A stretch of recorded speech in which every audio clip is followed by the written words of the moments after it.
โซแบบนี้ออกไปหาเจ็บมะเขืออยู่น้ากันพี่น้องโอ้เศร้าอากาศดีครับอากาศดีมากเลยครับเนาะลงมาหาเจ็บมะเขือไปกินกับป่นปลาลาบงัวลาบสินงัวแซ่บๆพี่น้องบางเจ๊ก็หามาหมกทั่วหมกฮงต่ำกันเป็นเนาะต่ำกับมะเขือนี่เป็นมะเขือ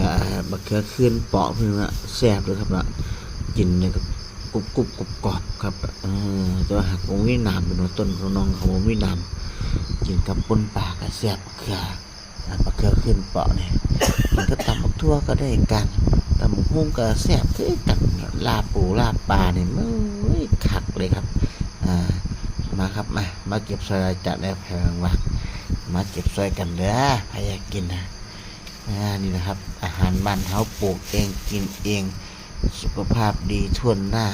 ไม่มีพิษไม่มีภัยไร้สาร